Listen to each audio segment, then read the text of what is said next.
Very good morning my dear friends.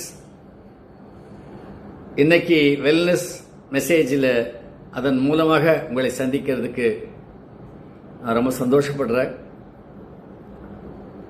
நம்பிக்கை அப்படிங்கிறது எல்லா உறவுகளிலும், அது பெற்றோர்கள் குழந்தைகளாக இருக்கலாம், கணவன் மனைவியாக இருக்கலாம், ஒரு ஹவுஸ் ஓனர் டெனண்டாக இருக்கலாம், ஒரு வீட்டுக்காரன் பக்கத்து வீட்டுக்காரனாக இருக்கலாம், ஃப்ரெண்ட்ஸாக இருக்கலாம், ரிலேட்டிவ்ஸாக இருக்கலாம், பாஸ் சபார்டினேட்டாக இருக்கலாம். எந்த ஒரு உறவாக இருந்தாலும் அதில் நம்பிக்கை அப்படிங்கிறது ரொம்ப முக்கியம். ட்ரஸ்ட் ரொம்ப முக்கியம். அந்த ட்ரஸ்ட்ங்கிறது it is not made up of rubber bounce back பண்ணுறதுக்கு. அது ஒன்ஸ் பிரேக் ஆயிடுச்சு அப்படின்னா, ஒரு பீங்கான் மாதிரி, ஒரு கிளாஸ் மாதிரி, இட்ஸ் பிரேக்கபிள். அது பிரேக் ஆகவே கூடாது. அது பிரேக் ஆகாத அளவுக்கு அதை நாம் ஃபோர்ட்டிஃபை பண்ணணும். ஆரம்பத்திலேயே எந்த ஒரு உறவாக இருந்தாலும் புரிஞ்சிட்டு அவருடைய குணாதிசயங்கள் என்ன, அவருடைய ஆங்குலாரிட்டிஸ் என்ன, அவருடைய அட்ஜஸ்ட்மெண்ட், எமோஷனல் பேலன்ஸ் என்ன, லெவல் என்ன, இதெல்லாம் நம்ம புரிஞ்சுக்கிட்டோம் அப்படின்னாக்க ஒருத்தர் நம்ம சந்தேகப்பட மாட்டோம். We trust each other. அந்த மியூச்சுவல் ட்ரஸ்ட் தான் ஒரு நல்ல ரிலேஷன்ஷிப்புக்கு ஒரு ஆதாரம். இன்னைக்கு ஆஸ் எ கவுன்சிலர் என்கிட்ட நிறைய அந்த ஒரு பிரேக்கிங்க்கு உண்டான ஒரு கன்சிலியேஷன் என்கிட்ட வருது. சார், நாங்கள் சேர்ந்து வாழ விரும்பலை சார், எனக்கு பிடிக்கல,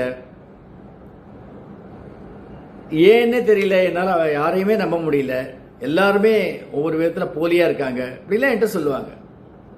நான் சொல்லுவேன், the reflection of your mind is such that you find only mistrust everywhere in every one. So ஒன்னால் யாரையும் நம்ப முடியல, அதனால் ஒன்றை யாரும் நம்ப மாட்டேங்கிறாங்க. அதுதான் உண்மை. Because what is inside should come out. Trust is just like the glass cup. இந்த படத்தை பார்த்தாலே தெரியும் உங்களுக்கு. Once it is destroyed, it will never be the same. இந்த கண்ணாடியை நீங்கள் என்னதான் இப்போல்லாம் நிறைய ஒட்ட வைக்கிறதுக்கே நிறைய வந்திருக்கு. அதை ஒட்ட வச்சிடலாம், அது ஷேப்பில் இருக்கும். ஆனால் அந்த லுக்கு, பழைய லுக் வரவே வராது. நீங்கள் சண்டை போட்டுக்கலாம், ஒரு மிஸ்ட்ரஸ்ட் உருவாகி விலகலாம். ஆனால் மறுபடியும் ஒரு ரீயூனியன் வரும். அந்த உறவு பழைய மாதிரி இருக்காது. அதில் ஒரு சந்தேகம் ஒரு தொங்கிட்டே நிற்கும், ஒரு கொக்கியில் அப்படி தொங்கும். அந்த ட்ரஸ்ட் மட்டும் it should be 100%. It is not an lesser than that. ஒரு 10%, 15% ட்ரஸ்ட் இருந்தால் நோ. ட்ரஸ்ட் மட்டும் முழுமையாக இருக்கணும். அன்னைக்கு ஒரு குழந்தைய மேலே ஏற்றி விடுறாரு. அந்த குழந்தை சறுக்கு மரத்தில் இறங்குறதுக்கு பதிலாக, அப்பா நான் குதிக்கிறேன், நீ பிடிச்சிக்கிறியா அப்படின்னு கேட்குறது. அவர் உடனே சரிங்கிறார். கிட்டத்தட்ட அது ஒரு 15 feet இருக்கும். அந்த குழந்தை அங்கிருந்து குதிக்க தயாராகுது.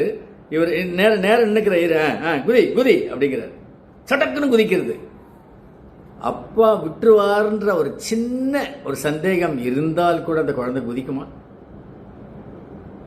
இதுதான் ட்ரஸ்ட். கடவுள்கிட்ட நம்ம ட்ரஸ்ட்டை வச்சிருக்குமா? தயவு செஞ்சு நெஞ்ச தொட்டு சொல்லுங்க. கோயிலுக்கு போறோம், பஜனுக்கு போறோம், சத்சங்கம் போறோம். ஒரு பெரிய சத்சங்கம் நடக்குது, எஃபிகசி ஆஃப் பிரேயர் அந்த தலைப்பே. அப்போ மழை வரும் நான் பேசி முடிச்ச உடனே அப்படின்னு அந்த பிரச்சாரகர் சொல்லியிருக்கார். பயங்கரமான நாம சங்கீர்த்தனம்லாம் நடக்கிறது. எல்லாரும் கை தட்டி அப்படியே தலைக்கு மேலே கை வச்சு எல்லாம் பாடுறாங்க, ஆடுறாங்க, எல்லாம் செய்கிறாங்க. கொஞ்ச நேரத்தில் மழைக்கு உண்டான அப்படியே மேகங்கள், கருமேகங்கள்லாம் வருது. டக்குன்னு தன்னுடைய அந்த நாம சங்கீர்த்தனத்தை நிறுத்திட்டு அவர் கேட்குறாரு, எத்தனை பேர் கொடை கொண்டு வந்திருக்கீங்க அப்படின்னு. எல்லாரும் ஒருத்தரை பார்த்து சிரிக்கிறாங்க. ஏன்? யாருமே கொண்டு வரல, எக்ஸப்ட் எ ஃபியூ. அப்போ எனக்கு எஃபிகசி, அந்த ட்ரஸ்ட் அது இல்லையே. எஃபிகசி ஆஃப் ப்ரேயரில் அந்த ட்ரஸ்ட் இல்லையே. இந்த நம்பிக்கை கொடையோடு வந்தால்தான் நம்பி வரான்னு அர்த்தம். அதனால ட்ரஸ்ட் ரொம்ப முக்கியம். அது உடஞ்சிடுச்சு, திரும்ப பழைய ஷேப்புக்கு வராது. All the best my dear friends.